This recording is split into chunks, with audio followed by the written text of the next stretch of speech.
Assalamualaikum warahmatullahi wabarakatuh.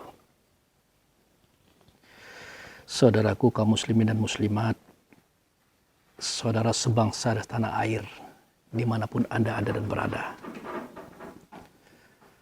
Di sini berjumpa kembali kita dengan saya Abu Fikri dalam rangka menyampaikan kebaikan dan kebenaran bagi kita semuanya, demi untuk menyelamatkan rasa diri kita, keluarga, kaum kerabat, hingga nanti seketika kita kembali kepada Allah Subhanahu wa Ta'ala.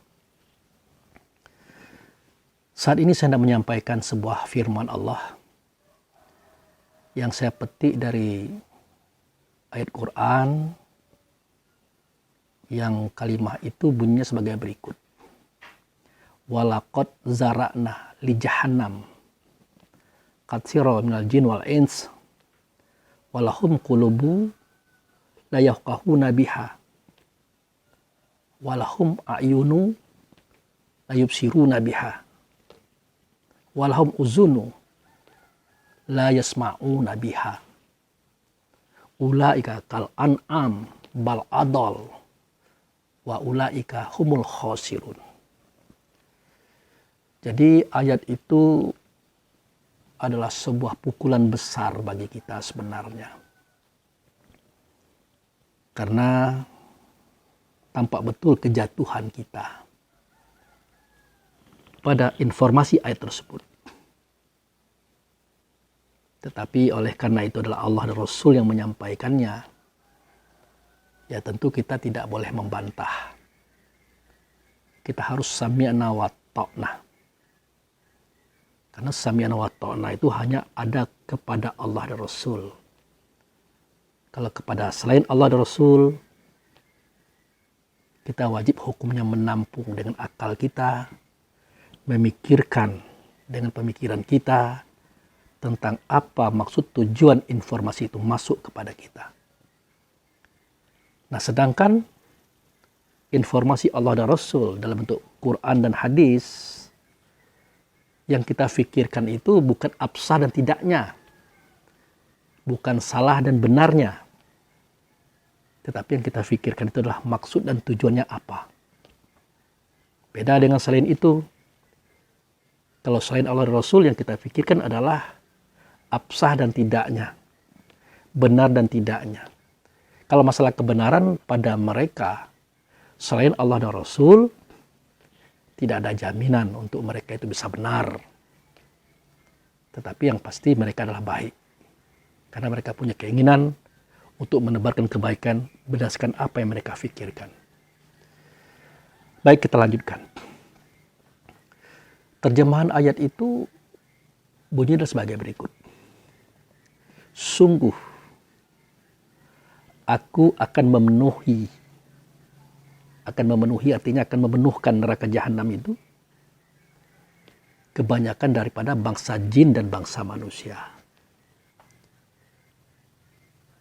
Kenapa Allah memenuhi atau memenuhkan neraka jahanam itu dengan bangsa jin dan manusia? Ya karena dia sudah diberikan akal. Tapi mereka tidak berpikir dengan akal itu. Mereka telah dianugerahi pandangan batin, tapi tidak memandang dengan pandangan batin itu. Mereka telah dianugerahi pendengaran ghaib, tetapi tidak mendengar dia dengan pendengaran ghaib itu. Makanya kata Allah, mereka itu sama saja dengan hewan. Maaf, sama saja dengan binatang. Apa bedanya hewan atau binatang dengan kita? Kalau masalah hati, dia juga punya hati. Kalau masalah telinga, dia punya telinga. Kalau masalah mata, dia punya mata. Kalau masalah otak, dia punya otak. Apa bedanya? Bedanya adalah pada pemungsian pada penggunaan, pada pemanfaatan organ-organ itu. Itu saja bedanya. Jadi kalau kita tidak mau berpikir dengan akal, mendengar dengan pendengaran, melihat dengan penglihatan yang ada pada rasa batin kita, ya Allah sendiri mengatakan mereka itu sama dengan hewan atau binatang. Makanya mereka terjerembab ke dalam neraka. Sebelum mereka terjerembab ke dalam neraka, neraka telah memenuhi diri mereka semasa mereka hidup di dunia ini. Makanya itu mereka itu panas di dalam merasa, panas dalam berpikir, panas dalam memandang, panas dalam mendengar, panas dalam berkata-kata, emosi. Nah, mereka itulah orang-orang yang rugi. Kenapa mereka rugi? Ya karena mereka sudah dianugerahi oleh Allah akal itu sendiri. Sudah dianugerahi akal. Walaupun akal ini sebenarnya adalah nama lain daripada nama kita loh. Seperti yang pernah saya sampaikan, seketika kita lahir daripada Muhammad, nama kita adalah Nur Muhammad. Sedangkan Muhammad itu adalah nurnya Allah. Allah adalah nur ala nur. Seketika kita menyaksikan Allah yang nyata utusannya, yang nyata wujud sertanya, yang nyata sifatnya yaitu Muhammad, waktu itu nama kita adalah Al-Mu'min. Seketika terjadi nafakhu fihi miruhihi. Itu dia. Seketika terjadi peniupan diri kita ke dalam tubuh, maka processing itu di dalam kondisi itu kita bernama ruh. Nah, seketika kita terpatri di dalam hati, nama kita adalah insan.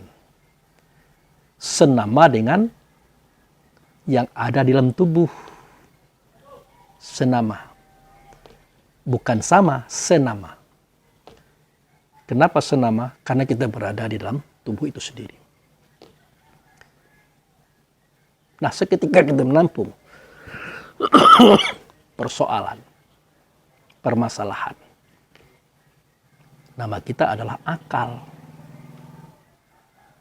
Ini yang saya katakan, kenapa akal itulah nama lain daripada nama kita. Seketika kita mencari solusi daripada persoalan hidup kita, nama kita fikir. Seketika kita menimbang manfaat dan mudarat apa yang hendak kita lakukan, nama kita hayal. Seketika kita paham dan mengerti tentang apa yang hendak kita buat, nama kita paham. Dan seketika kita hendak melakukan perbuatan itu, berdasarkan beberapa seleksi yang ada pada diri kita, sesuai dengan fungsinya masing-masing, nama kita adalah ilmu atau alimu. Inilah yang dikatakan oleh Allah dalam surat Al-Ankabut ayat 49. Yang bunyinya, bal huwa ayatu bainatu fi suduril utul ilmi. Bahwasanya Quran itu adalah ayat yang ada dalam dada kamu. Namanya adalah ilmu. Karena namanya adalah ilmu, tentu dia berilmu, tentu dia tahu. Itu saudara. Nah, jadi itu saja persoalan akal tadi.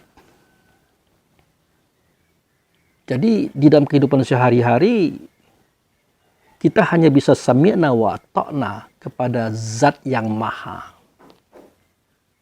Yang nyata ianya pada sifat yang maha. Yaitu Allah dan Rasulnya. Selain daripada itu, kita wajib seleksi dan selektif terhadap apa yang dia sampaikan, apa yang dia katakan, meskipun itu kebenaran. Tidak boleh kita ikut-ikut saja, turut-turut saja, tidak boleh seperti itu. Nah, itu fungsi akal. Bahkan beberapa kalimat atau ayat dalam kitab Quran, Allah menceritakan kejadian-kejadian yang besar. Di ujung ayat itu terdapat kalimat, sesungguhnya kejadian ini hanya dapat dipahami bagi mereka yang mempunyai akalnya untuk berfikir. Nah, akal inilah yang menjadikan kita berfikir. Fikir inilah dasar kita bersuara dan berkata, dasar kita berbuat. Makanya kata Buya Hamka, ukuran kebahagiaan diri seseorang itu besar kali hubungannya dengan kapasitas dan kelas akalnya. Besar sekali hubungannya. Semakin tinggi kadar akalnya, kapasitas akalnya, semakin tinggi kadar fikirnya, kapasitas fikirnya. Tentu suara dan kata perbuatannya pun akan bernilai tinggi. Dan disaksikan, ditampung, dan diakui oleh orang-orang yang berkapasitas tinggi.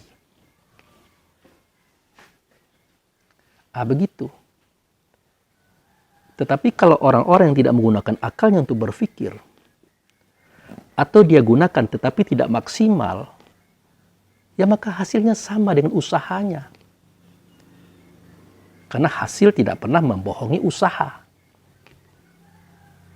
Itulah makanya kita sering mendengar suara, kata, dan perbuatan orang dalam pandangan kita. Mereka itu berbuat tidak senonoh. Mereka itu berbuat sia-sia. Padahal mereka mengartikan itu sebuah kebenaran yang mutlak, yang tidak bisa ditawar. Terhadap mereka, kita mau ngomong apa? Nah, jadi saudaraku, banyak kita perhatikan masyarakat kita yang menggunakan akal fikirnya di dalam kehidupannya. Banyak pula kita perhatikan masyarakat kita yang hanya menggunakan akal fikirnya di satu bidang saja, yaitu dalam bidang untuk memenuhi hawa nafsu dunia syaitan dirinya. Misalnya untuk cari makan, minum, pakaian, tempat, kendaraan. Kan itu kan pemenuhan syahwat, kebutuhan dirinya sebagai manusia. Belum lagi nanti kita akan bertemu dengan orang-orang yang mempersoalkan keburukan orang, kelemahan orang, kejahatan orang, yang menjadikan itu bahan pembicaraan di mana-mana. Itu menunjukkan akal fikirnya lemah. Akal fikirnya dhaif. Kenapa sedemikian? Kalau dia berakal dan berfikir, tentu dia tahu bahwa di dunia ini tidak ada putih tanpa hitam, tidak ada luas tanpa sempit, tidak ada baik tanpa buruk. Artinya ini adalah urusan Tuhan. Lalu kenapa kita persoalkan? Itu yang pertama. Kalau mereka memang menggunakan akalnya, pasti mereka tahu kebencian mereka, banyaknya mereka membicarakan kelemahan orang-orang itu, justru tidak akan merubah keadaan orang yang dia maksud. Bahkan akan merusak hati mereka karena terlalu banyak menceritakan aib orang. Itu. Nah, kalau mereka menggunakan akal mereka untuk berpikir, tentu mereka tahu bahwa menghabiskan ruang dan waktu, menghabiskan energi untuk sesuatu yang tidak bermanfaat, itu besar sekali mudaratnya terhadap kesehatan jasmani maupun kerohaniannya. Besar mudaratnya, saudara. Ini bagi mereka yang menceritakan orang-orang yang buruk, orang-orang yang jahat, orang-orang yang tidak baik. Sebegitu besar mudaratnya. Dan sebegitu hinanya mereka. Tetapi ada yang lebih unik lagi. Yang aneh lagi. Justru yang mereka benci itu adalah orang baik. Nah, ini aneh ini. Orang itu bersyahadat, orang itu sholat, orang itu puasa, orang itu zakat, orang itu haji dan umroh. Bahasanya lembut, sopan, kata-katanya baik. Dia tidak pernah menyakiti orang. Dia suka memberi walaupun sedikit. Dia prihatin kepada orang-orang yang susah. Dia sedih melihat orang-orang yang banyak mungkaratnya, banyak keburukannya. Dia memahami keadaan orang lain dengan rasa yang baik. Tetapi tidak disukai, tidak disenangi, dijadikan bahan diskusi hari ke hari, tempat ke tempat. Hanya karena orang itu berbeda cara dia berpikir dengan kita. Berbeda cara dia memandang dengan kita. Nah, ini menunjukkan bahwa kita ini tidak mengerti persoalan hidup itu sendiri. Bahwa di dunia ini ada langit di atas langit. Ada tingkat dan ada kapasitas, ada kelas. Berbeda kapasitas akal fikir orang. Berbeda pula cara dia menampung persoalannya. Otomatis berbeda suara kata, berbeda cara dia berbuat, berbeda cara dia memandang. Lah, kalau ini yang kita persoalkan, maaf betul. Benar-benar Allah akan bertanya, afala ta'qilun? Kamu itu berakal apa tidak? Afala tafakarun? Kamu itu berpikir apa tidak? Afala tubsirun? Kamu itu memandang, melihat atau tidak? Hafala tasma'un, kamu itu mendengar apa tidak? Kamu ini siapa? Kamu itu tinggi loh. Jangan sama pula dengan hewan. Ingat, walaqad zara'na li jahannam katsiran minal jin wal ins. Yang akan masuk neraka itu orang-orang yang seperti ini. Tapi kalau orang-orang jahiliyah, orang yang tidak memahami, orang yang tidak mengerti, kapasitas akal fikirnya rendah memang. Kalau dia melakukan itu, masih ditolerir oleh Allah dan Rasul. Masih dimaklumi oleh orang-orang yang bijak, karena memang mereka tidak mengerti. Ini kita sama-sama orang yang berpengajian, berpendidikan, orang-orang yang sama-sama belajar. Kenapa kita bisa berpikir seperti itu, saudara? Kenapa? Nah, di akhirat kita masuk ke dalam neraka. Di dunia, neraka itu sudah masuk ke dalam diri kita. Panas hati kita. Panas pemikiran kita. Panas pemandangan kita. Panas pendengaran kita. Dan panas suara-suara kita kepada siapapun. Karena kita melihat dan mendengar, memperhatikan keadaan orang yang berbeda dengan kita. Padahal perbedaan itu memang Allah sengaja jadikan. Supaya kita saling kenal mengenal. Saling isi mengisi. Bukan saling musuh memusuhi. Saling perang memerangi. Saling membuat kelompok-kelompok. Bukan itu tujuannya, saudara. Nah, untuk orang seperti ini, kalau orang jahiliyah tadi dianggap oleh Allah hina, karena mereka melihat persoalan orang lain, memandang keburukan orang lain, menjadikan itu bahan diskusi per hari mereka, maka orang yang kedua ini lebih hina daripada orang yang pertama. Ini saya ingatkan kepada Anda semuanya.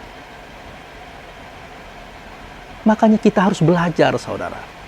Belajar kitab Quran, belajar kitab hadis, belajar buku-buku yang ada. Jangan dikatakan buku-buku ini tidak bermanfaat loh. Semua buku-buku itu adalah karya ilmiah. Karyanya orang lain, buah pikir orang lain. Sesuatu itu tidak dikatakan karya ilmiah kalau tidak melalui penelitian, penyeleksian. Dalam penelitian itu mereka harus memiliki data, fakta, info, baik secara real ataupun non-real. Baru mereka kesimpulkan. Dan kesimpulan ini akhirnya mereka tayangkan untuk seminar, dibicarakan bersama. Hasilnya adalah buku-buku ini. Lalu kenapa kita melecehkan pandangan pikiran orang lain yang begitu sangat selektif terhadap pengetahuan yang mereka ketahui? Kita lecehkan, kita katakan, oh kalau kami tidak perlu membaca buku. Akibatnya itu, kita tidak tahu perkembangan dunia luar. Kita tidak mengerti wawasan-wawasan, pandangan-pandangan secara umum. Kita sudah mengira kita besar, orang lain kecil. Ini, saya terus terang saja, meskipun Anda bersekolah di sekolah yang lebih hebat di dunia ini, Anda mengaji di tempat majelis taklim yang paling luar biasa di dunia ini. Bahkan guru Anda adalah profesor, doktor, sarjana. Guru Anda adalah kiai, ulama, ustadz. Bahkan wali sekalipun. Itu tidak menjamin kepada diri Anda menjadi orang baik. Tidak menjamin. Tidak ada hak mereka untuk menjadikan Anda baik. Tidak ada pula kemampuan mereka untuk menjadikan Anda sesat. Tidak ada. Karena yang memberikan petunjuk itu adalah hak prerogatifnya Allah. Dan yang menyesatkan pun adalah Allah. Sehebat apapun Anda untuk mendidik orang, melatih orang, membina orang, agar dia menjadi baik dan benar, tidak ada jaminan. Karena bukan Anda orangnya yang bisa memperbaiki pribadi dan perilaku ruh itu, saudara. Bukan Anda orangnya. Begitu juga, Anda adalah orang yang pintar, cerdas, jenius. Anda berusaha untuk menyesatkan orang, untuk menjadikan orang itu tercampak ke lembah yang hina dengan beberapa trik dan intrik Anda supaya mereka sesat. Tidak ada jaminan untuk Anda bisa disesatkan.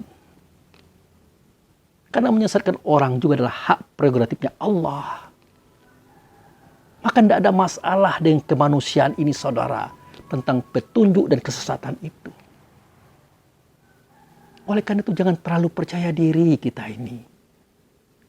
Karena tempat kita bersekolah, tempat kita mengaji, guru kita, ustadz kita, kiai kita, ulama kita. Jangankan hanya sekedar aulia dan ambia. Seorang rasul, seorang nabi, sekelas Nabi Yakub, dia mempunyai murid yang jumlahnya yang pasti adalah 12 orang. 13 dengan istrinya. Itu diberikan pembinaan yang baik. Pelajaran yang baik. Keberadaan beliau sebagai Nabi dan Rasul diakui oleh Allah dan Rasul dalam kitab Quran. Pada surat Maryam, perhatikan itu. Surat nomor 19. Ayat 58. Diakui mereka itu oleh Allah dan Rasul.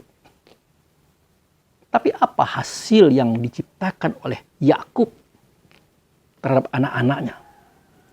Terutama putranya yang 10 orang itu. Tidak masuk kaji itu.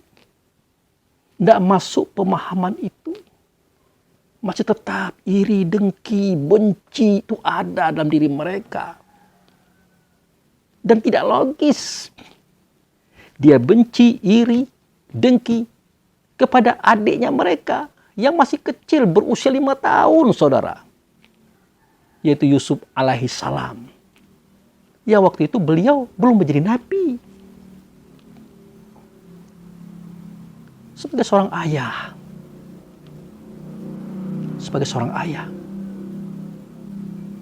Yakub tahu kalau anak ini masih kecil. Masih butuh perawatan, masih butuh perhatian yang full. Karena akal fikirnya belum begitu tumbuh seperti orang dewasa. Maka perhatiannya itu lebih. Kasih sayangnya lebih. Karena dia masih lucu-lucunya. Berbeda dengan abang-abangnya yang 10 orang tadi. Mereka sudah dewasa. Mereka sudah besar-besar. Mereka sudah bisa mandiri. Apakah Yakub alaihissalam tidak memperhatikan anak-anaknya yang 10 orang tadi? Tidak menyayangi anaknya yang 10 orang tadi? Semuanya diperhatikan. Semuanya disayangi, semuanya dikasihi. Tetapi cara Yakub tadi memperhatikan itu tidak sama dengan cara memperhatikan mereka yang sudah dewasa dengan yang masih kecil tadi. Timbullah rasa iri kakak-kakaknya Yusuf kepada Yusuf. Rasa dengki, rasa benci. Pada saat itu, kemana kaji tadi? Kemana pelajaran tadi? Kemana momen-momen yang setiap hari yang mereka lalui bersama ayahanda mereka? Di dalam mempelajari Allah dan Rasul itu. Kemana perginya? Kalau hasilnya masih iri, dengki, benci. Wah, itu kan biasa. Namanya periuk dengan sendok itu tidak mungkin tidak bersenggolan, tidak berbunyi-bunyian dalam satu kesatuan tempat dan wadah.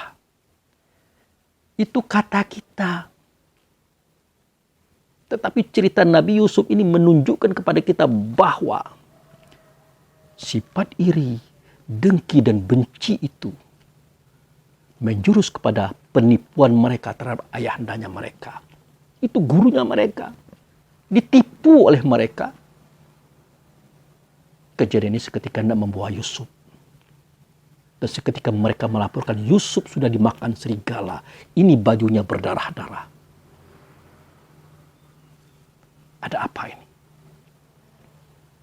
Kemudian mereka meniaya Yusuf. Dibanting, digebuk, dipukul, diterjang. Sampai bibirnya berdarah-darah. Diseret, ditendang. Ditendang oleh orang dewasa loh. Ada apa ini? Terakhir, mereka hendak membunuh Yusuf. Tapi masih terfikir dalam pemikiran mereka. Karena dosa membunuh itu. Mendingan dibuang aja di sumur. Syukur-syukur hidup. Nggak hidup mati ya nggak apa-apa. Akhirnya Allah Subhanahu wa Ta'ala menjadikan cerita ini sebagai pelajaran dan bimbingan bagi kita di akhir zaman ini. Supaya kita memahami arti kehidupan itu sebenarnya, saudara. Tidak ada jaminan sekolah Anda, tidak ada jaminan majelis taklim Anda, siapapun guru Anda, Nabi sekalipun, Rasul sekalipun, terhadap kebaikan pribadi Anda. Tidak ada jaminan. Yang menjadikan Anda itu terjamin menjadi orang baik adalah keikhlasan Anda di dalam menerima agama ini. Melaksanakan perintah agama ini. Dan selalu berakal dengan pikiran. Mencari celah-celah pelajaran yang harus Anda selesaikan. Dan mempertanyakan beberapa hal yang ganjil untuk kebaikan-kebaikan. Sehingga muncul pada diri Anda itu, pemikiran Anda itu suatu pemahaman. Sebagaimana pemahaman yang saya sampaikan tadi. Akal kita bisa berpikir, pemikiran kita bisa berkembang, bisa dewasa, bisa tajam. Bisa menyaksikan sesuatu yang tidak bisa disaksikan dengan mata kepala. Bisa didengar oleh pendengaran yang tidak bisa didengar oleh telinga kepala. bisa dirasakan oleh hati yang bukan hati dalam dada, tetapi rasa. Itulah efek daripada kemauan kita untuk ikhlas, sabar dan sadar bahwa hidup ini penuh dengan perjuangan. Tidak bisa disandarkan saja, saudara. Tidak bisa dipercayakan saja, saudara. Harus dipikirkan, direnungkan, dikaji, digali. Baru kita mendapatkan isinya, intinya daripada pelajaran itu. Kita tahu apa itu sumur. Apakah sumur itu sekali gali ada airnya? Ya tidaklah. Pasti digali berkali-kali. Digali berkali-kali, semakin dalam, semakin dalam. Kalau tidak kuat, tidak sabar, tidak sadar kita, malas kita gali sumur itu. Kita akan pindah kepada lubang yang lain, menggali lagi. Tapi akal fikir kita mengatakan, yang namanya air itu memang berada dalam tanah, dalam. Maka bersabarlah kita menggalinya. Mudah-mudahan kita menemukan mata air yang jernih. Bisa untuk diminum, dimandi, dicuci, wudhu, dan macam-macam.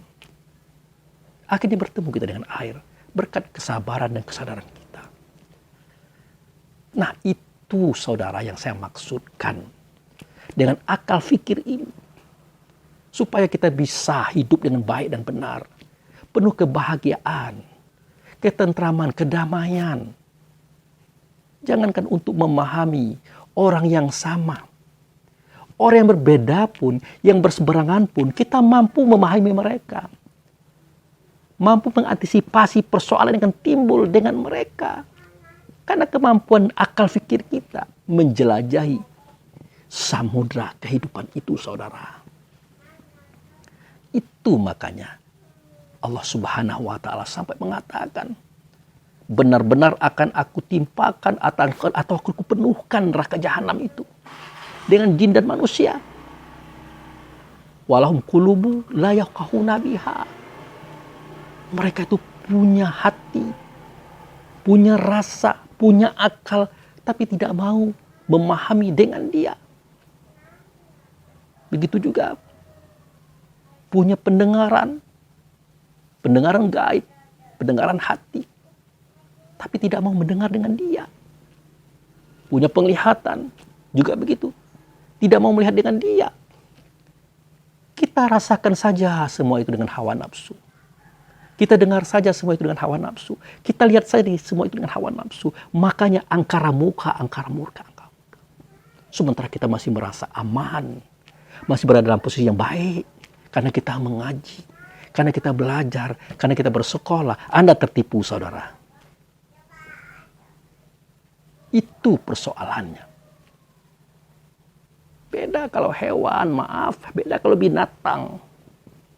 Mereka hanya memiliki jiwa, tapi tidak punya ruh.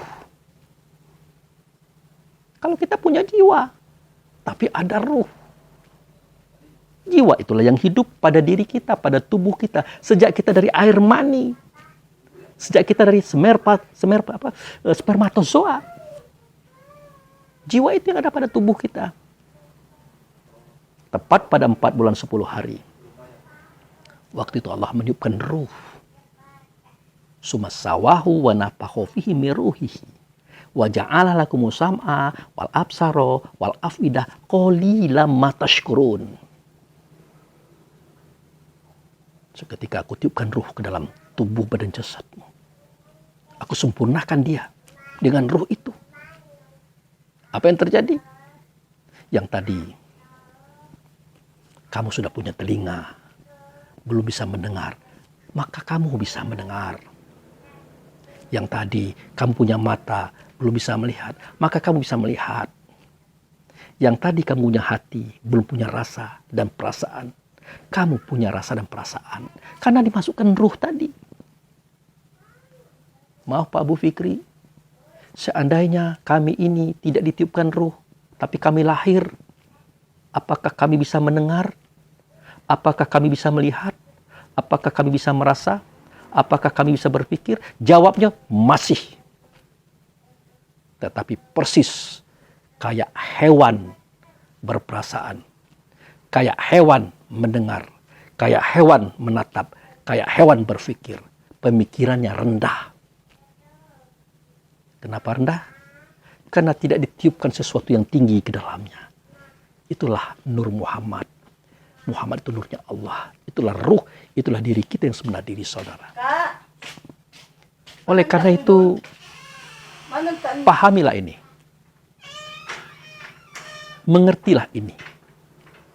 Kalau kita ini bukan hewan, bukan binatang, saudara. Ciri khas kita adalah berpikir dengan akal. Setiap persoalan loh. Setiap persoalan. Ini tidak. Kita dengar si A berkata begini, si B berkata begini, si C berkata begini. Kita tampung, kita iakan. Mentang-mentang dia adalah orang besar. Mentang-mentang dia pejabat, mentang-mentang dia kiai, mentang-mentang dia ulama, mentang-mentang dia ustadz. Kita tampung, kita iakan. Kemana akal kita? Makanya dikatakan oleh Allah dalam surat Al-Hujurat. Hai orang yang beriman. Jika datang kepada kamu orang fasik. Membawa berita. Tentang seseorang atau sekelompok orang. Fatabayun. Kamu cek kebenarannya, kamu teliti. Kamu adakan reshoot. Kamu siapkan fatal datanya. Kamu cari saksi-saksinya. Ini ilmiah.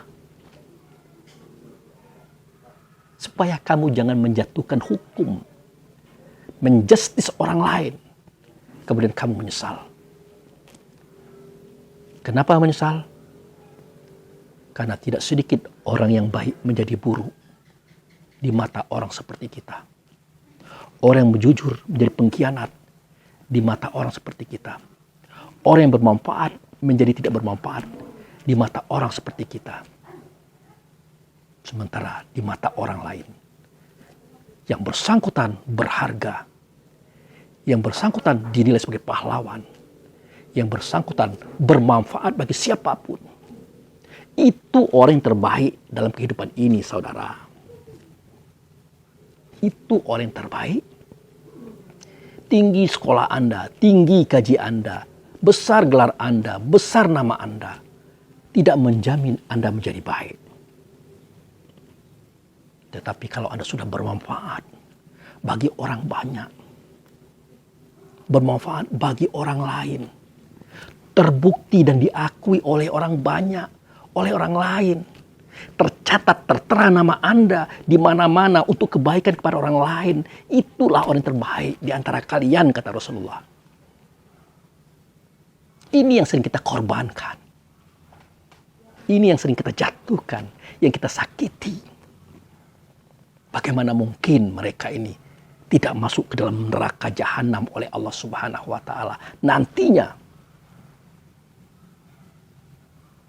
Jangankan nanti, hari ini saja. Betul mereka belum masuk neraka, tetapi neraka sudah masuk ke dalam diri mereka. Panas hati mereka, panas pemikiran mereka, panas penglihatan mereka, panas telinga mereka, panas suara kata mereka. Menebar fitnah kemana-mana. Menjadikan waktu yang luang menjadi sempit. Banyak hal yang tidak bermanfaat dibuat. Hati-hati saudara. Anda tidak akan bahagia. Anda tidak akan mungkin menghentikan perjalanan seseorang bersama takdirnya. Dan ingat, Anda akan ditinggalkan. Itu saja saudara yang bisa saya sampaikan. Sebagai introspeksi diri bagi kita semuanya. Terhadap kita yang belum terbuka matanya. Belum terbuka pendengarannya. Belum terbuka hatinya terhadap nilai-nilai kebenaran yang hakiki. Yang tertuang dalam kitab Quran dan hadis. Yang ada di sekolah-sekolah. Yang ada di pengajian-pengajian. Siapapun guru Anda. Oke? Demikian saja. Lebih dan kurang saya mohon maaf. Wabillahi taufiq wal hidayah. Assalamualaikum warahmatullahi wabarakatuh.